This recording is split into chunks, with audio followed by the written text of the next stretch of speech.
शुरुआत करेंगे कुछ व्यंग्यों से और खास तौर पर सभी इन व्यंग को जानते हैं, बहुत चर्चित व्यंग रहते हैं कि रिश्वत देते पकड़े गए हैं और रिश्वत देके छूट जाएंगे। इसके अलावा आटे में नमक चलता है, चोरी सब करते हैं, जो पकड़ा गया वो चोर है, जो नहीं पकड़ा गया वो सयाना है। ऐसे कई कहावतें चलती रहती हैं। तो मैं सूरज भान, आप देख रहे हैं पिनाका टाइम्स। आपको बताऊंगा कि कल विजिलेंस ने जिस अधिकारी को पकड़ा, कैसे वो भाग रहा था, क्यों भाग रहा था और कब पकड़ा, यानी भगा के पकड़ा जिसे कहें, या भागते हुए को पकड़ा। दोनों बातें एक सी रहती हैं। तो मैं सूरज भान, आप देख रहे हैं पिनाका टाइम्स। आपको लिए चलते हैं कल विजिलेंस ने जब उस अधिकारी को गिरफ्तार किया तो क्या सीन रहा होगा, कैसे स्थिति रही होगी। दरअसल उस स्पॉट के ना तो किसी के पास विजुअल है, जिसे कहें कि चित्र या वो फिल्म टाइप जो आप देखते हैं, ना ही किसी के पास विजुअल है जब विजिलेंस ने पकड़ा। दरअसल 6:30 बजे तक नीतीश परवाल, जो कि MOH हैं, डॉक्टर हैं और नगर निगम के अंदर बड़े पद पर हैं।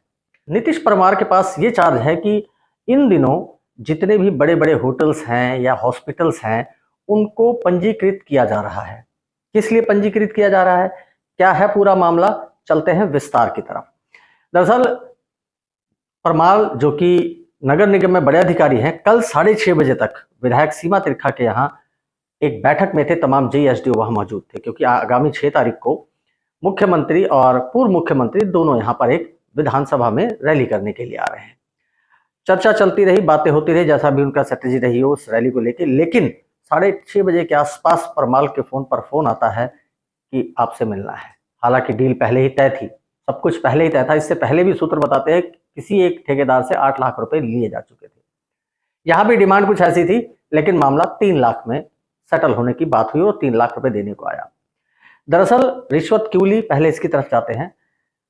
नगर निगम तमाम बड़े बड़े होटल्स और हॉस्पिटल्स का जो गार्बेज निकलता है, जो कचरा निकलता है, उसके लिए रजिस्ट्रेशन कर रहा है। और ये जो कचरा है ये थोड़ा नहीं होता, बहुत बड़ी संख्या में होता है। एक होटल में एक दिन में बहुत बड़ा गार्बेज निकलता है। इसकी ठेकेदारी के लिए पहले छोटे छोटे वेंडर हुआ करते थे, लेकिन अब निगम ने एक बड़ा वेंडर नियुक्त करने के लिए सोच लिया था कि एक बड़े वेंडर को टेंडर दे दिया जाएगा। इसमें कई लोगों ने अपनी अप्रोच करी, यहाँ तक कि कई मंत्री और संतरियों के लोग भी गए निगम में अपने अप्रोच लेकर, लेकिन इस MOH ने किसी की एक ना सुनी।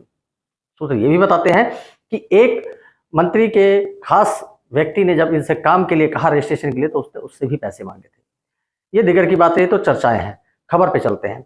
दरअसल 6:30 बजे जैसी वो निगम अधिकारी आता है, उसको 3 लाख रुपए हरिओम नामक व्यक्ति, जो कि ओल्ड बसेलवा कॉलोनी का रहने वाला है, उससे डील तय होती है कि उसका रजिस्ट्रेशन कर दिया जाएगा।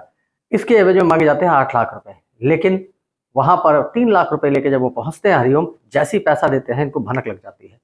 भनक लगते ही ये अधिकारी वहां से भागने का प्रयास करता है, लेकिन विजिलेंस के अधिकारी इन्हें दबोच लेते हैं और अब सलाखों के पीछे है। दरअसल ये रजिस्ट्रेशन नगर निगम तमाम वेंडरों का कर रही है, क्योंकि जो गार्बेज होटल से निकलता है या हॉस्पिटल से निकलने वाले जो प्लास्टिक के, चाहे ग्लूकोज की बोतल्स हैं, शीशियां हैं या इंजेक्शन है, सिरिंज होते हैं, ये काफी महंगे में सेल आउट भी होते हैं।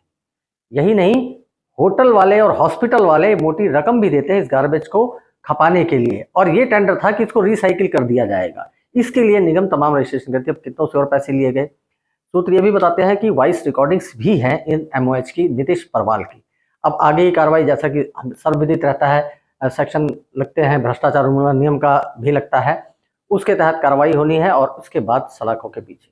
लेकिन इस वाक्य को देखकर यही लगता है कि निगम अधिकारी किसी भी सूरत पर मानने वाले नहीं है। अगर यही चलता रहा तो कहीं एक दिन निगम ही खाली ना हो जाए। क्योंकि अगर हम पिछले 2 सालों से बात करें, जब से ACB सक्रिय हुए, दर्जनों अधिकारी जो हैं वो जेल की सलाखों के पीछे जा चुके हैं और सभी के सभी अब जमानत पर हैं। इनकी जमानत कब होती है देखने का विषय, लेकिन ये था पूरा मामला जिसमें हरिओम नामक व्यक्ति शिकायत करता है और नीतीश परमार 3 लाख रुपए रिश्वत लेते हुए रंगे हाथ पकड़े गए। तो मैं सूरज भान, अगली कड़ी में और बताऊंगा कि निगम में और कौन कौन से घोटाले चल रहे हैं। खास तौर पर एक एक्शन है जिसका नाम ओमदत्त है, उसे भी अपने पद से हटाकर कार्य से महज 4 गांव दे रखे हैं, लेकिन कहानी अभी रुकी नहीं है। जोड़ेंगे अगली कड़ी में, तब तक के लिए जय